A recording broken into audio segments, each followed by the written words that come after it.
Ese wari uzi ko ngo ushobora kumva umeze nk'urwaye ugahorana umunaniro, rimwe na rimwe amagufa akakubabaza, kandi ikibazo kikaba ari ukubura vitamine D gusa? Kuki se bivugwa ko abanyafurika babibwota amasimbi bari mu bakenera cyane inyongera za vitamine D? Mu gitabo Vitamin D and Your Body, umushakashatsi akaba n'umwarimu muri University ya Chicago, J. Rat Wong, asobanura impamvu vitamine D atari vitamine isanzwe kuko ari ingenzi cyane ku buzima kurusha uko abenshi babitekereza. Muri iki kiganiro turarebera hamwe akamaro ka vitamine D ku mubiri, ibyo ibonekamo, ibimenyetso by'uko yaba ari yubura, impamvu hari abakenera vitamine D kurusha abandi n'abayikenera by'umwihariko, aho tugaragaza impamvu abanyafurika baba mu bihugu bikonja bari mu bayikenera cyane. Niba ushaka kumenya uko wakwirinda ibibazo by'ubuzima bituruka ku kubura vitamine D, kanda like, uza no gusangiza iyi video abandi wumva yafasha, ubundi tugumane kugeza ku musozo.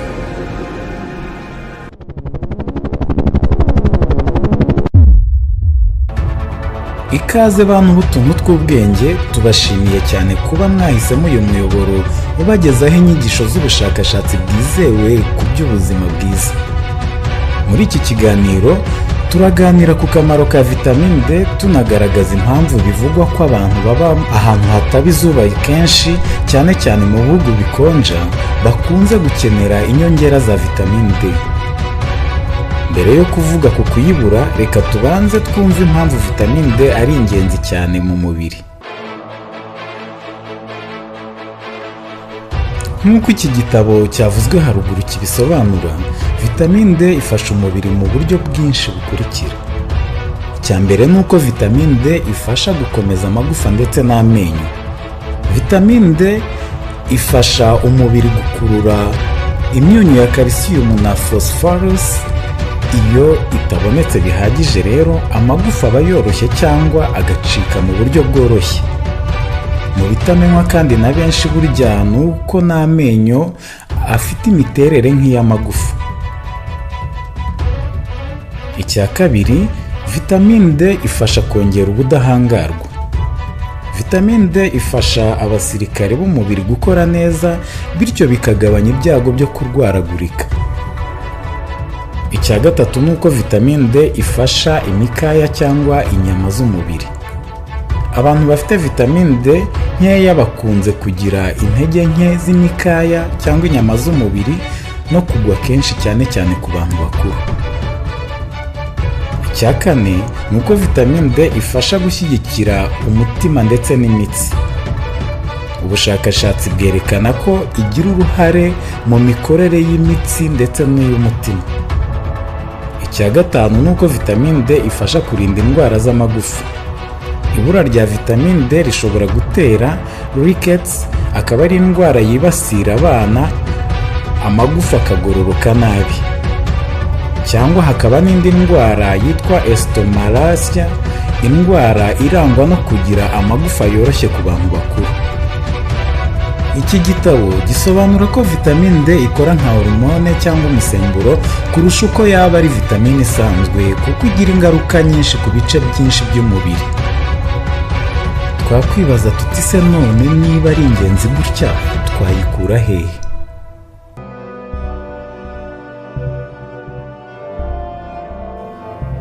Isoko ya mbere ya vitamine D, isoko karemano, ni izuba. Iyo uruhu rukozweho n'imirasire y'izuba bita UVB, bihita bifasha umubiri gukora vitamine D. Rero burya kota akazuba ni ingirakamaro. Ariko nanone iyo uba mu bihugu bikonja ukamara igihe kinini mu nzu, iyo wambara imyenda myinshi cyangwa wifubika cyane, umubiri ntukora vitamine D ku buryo buhagije. Ahantu ha kabiri vitamine D ituruka ni ku mafunguro nk'amafi arimo ibinure byinshi nka somo cyangwa sardine, indagara cyangwa isambaza. Hakaza amagi ndetse n'amata yongewemo vitamine D. ariko akenshi ibiryo byonyine ntibihagije iyo utabona akazuba. Icya gatatu cyaboneka vitamine D ni uko ishobora gufatwa nk'inyongera binyuze mu binini bya vitamine D bikoreshwa iyo izuba n'ibiryo bidahagije kugira ngo umubiri ubone ingano ya vitamine D ukeneye. Ibi byose birasa nk'ibyumvikana, ariko se nanone wabwirwa n'iki kubura vitamine D mu mubiri wawe?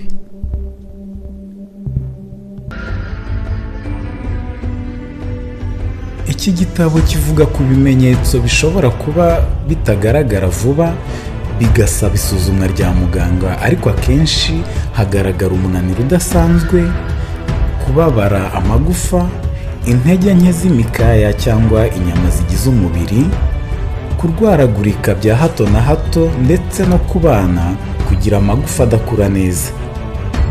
Mbese kubura vitamine D igihe kirekire bishobora gutera indwara zikomeye z'amagufa. None se niba hari abantu basabwa gufata ibinini bya vitamine D kandi abandi batabifata, ni ukubera iki? Muri iki gitabo havugwa ko hari abantu bishobora kugaragara ko bakeneye inyongera za vitamine D bitewe n'impamvu zitandukanye. Dore impamvu nyamukuru zabitera. Impamvu ya mbere ni ukuba mu bihugu bitabona izuba kenshi. Mu bihugu biri kure y'ikirere cyo ku murongo wa ekwateri, muri rusange ibihugu twita iby'ibwotamasimba, ariko cyane cyane nko muri Norvège, Suède cyangwa Canada, hari igihe cy'amezi menshi izuba riba rike cyane cyane mu gihe cy'itumba, ibyo bita winter cyangwa hiver. Aha umubiri ntubasha gukora vitamine D ihagije kuko ishingira ku mirasire y'izuba ubusanzwe.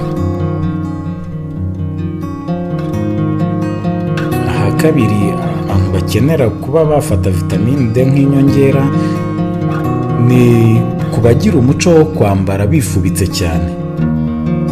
Kubera ubukonje, abantu bambara imyenda yijimye kandi ipfuka umubiri wose, bigatuma uruhu rutagerwaho n'izuba, nabo bakenera cyane inyongera za vitamine D. Aha gatatu ni ukumara igihe kinini mu nzu. Cyane cyane mu bihugu bikonja, abantu bamara igihe kinini mu nzu, bigatuma rero umubiri utabona imirasire y'izuba ya UVB ihagije ngo itume umubiri ukora vitamine D ku rugero rukenewe. Aha kane ni ukutarya ibiryo bikungahaye kuri vitamine D. Nanone vitamine D iboneka cyane mu mafi hamwe n'amata yongewemo iyo vitamine, ariko ntibihagije ku bantu bose.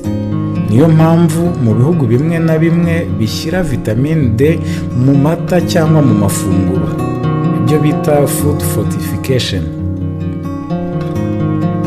Aha gatanu ni iyo ugeze mu zabukuru.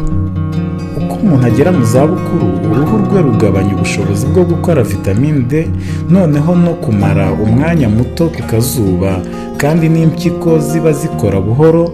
Ibyo byose bituma umuntu uri mu zabukuru ashobora kubura vitamine D.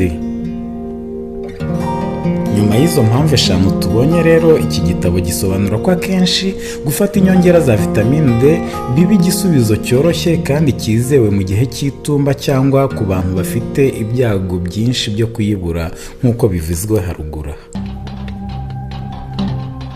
Ariko se muri uru rwego ni bande by'umwihariko bagomba kwitabwaho cyane kurusha abandi? Mbere y'uko tugera kuri iyi ngingo kandi tukanatanga igisubizo ku mpamvu bivugwa ko Abanyafurika baba mu bihugu bikonje bagombye gufata vitamine D, niba ukomeje kunyurwa, bitwereke ukora like, wandike no muri comment ijambo vitamine D, ubundi dukomezanye.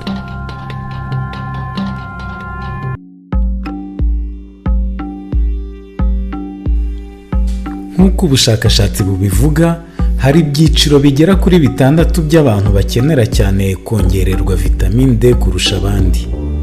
Icyiciro cya mbere ni icy'abana bato, kuko imibiri yabo iba irimo gukura kandi ikeneye vitamine D kugira ngo amagufa akomere neza. Icyiciro cya kabiri ni abagore batwite, kuko batanga intungamubiri ku mwana uri mu nda, bityo bagakenera vitamine D ihagije ku buzima bwabo ndetse n'ubw'umwana. Icyiciro cya gatatu ni icy'abasaza n'abakecuru, kubera ko ukuntu umuntu agenda asaza uruhu rugabanya ubushobozi bwo gukora vitamine D kandi bakunda no kumara igihe kinini mu nzu. Icyiciro cya kane ni ababa mu bihugu bikonja aho izuba riboneka gake cyane, cyane cyane mu gihe cy'itumba, icyo bita winter cyangwa hiver, kandi bikongerwa no kubera ko iyo mbeho imara igihe kinini nabo akenshi ibasaba kuba cyane mu mazu. Icyiciro cya gatanu ni abantu bamara igihe kinini mu nzu kubera izindi mpamvu zishobora kubamo iz'uburwayi cyangwa izindi. Aba nabo bakenera vitamine D y'inyongera kuko baba batagera ku kazuba mu buryo buhagije. Ikindi cyiciro ari nacyo iki kiganiro cyari cyibanzeho ni icy'abafite uruhu rwirabura. Iyo baba mu bihugu bikonja nabo bagira ibyago byinshi byo kubura iyo vitamine D.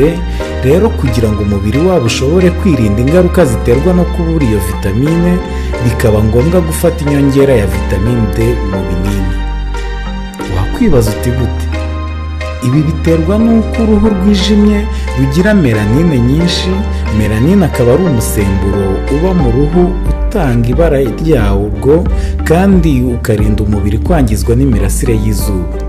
Iyi melanine rero igabanya ubushobozi bw'uruhu bwo gukoresha imirasire y'izuba mu gukora vitamine D. Ibi bisobanura ko ugereranyije n'abafite uruhu rwerurutse, umuntu ufite uruhu rwirabura akenera izuba ryinshi kandi igihe kirekire kugira ngo umubiri we ukore vitamine D ihagije. Iyo rero atuye ahantu izuba riboneka gake, ibyago byo kubura vitamine D biriyongera cyane. Niyo mpamvu kuri abo bantu kugenzura no kongererwa vitamine D bigomba kuba ingenzi mu buzima bwabo. Mu ncamake rero, vitamine D si vitamine isanzwe, ni ingenzi ku magufa, imikaya arizo nyama z'umubiri, ubudahangarwa ndetse no ku mikorere muri rusange y'umubiri. Nk'uko umwanditsi w'igitabo twabasomeye abivuga, gusobanukirwa akamaro ka vitamine D ni intambwe ya mbere yo kwirinda ibibazo byinshi by'ubuzima. Kwicara ku kazuba mu buryo bukwiye, kurya neza no kugisha inama muganga mbere yo gufata izo nyongera za vitamine D nabyo ni ingenzi. Niba iyi videwo igufashije, kanda like, utwandikire n'igitekerezo cyawe hasi, wanadufasha gusangiza abandi iki kiganiro. Ubundi niba ari ubwa mbere wari udusuye, wakanda subscribe kugira ngo utazacikwa n'ibindi biganiro by'ubuzima bizakurikiraho. Kandi niba ushaka ko tuganira ku rugero rukwiye rwa vitamine D ku munsi cyangwa ku ngaruka zo kuyifata ari nyinshi, wabitumenyesha mu bitekerezo.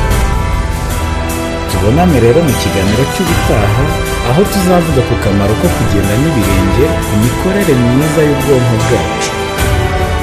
Murakoze rero kubana natwe, mugire ubuzima bwiza.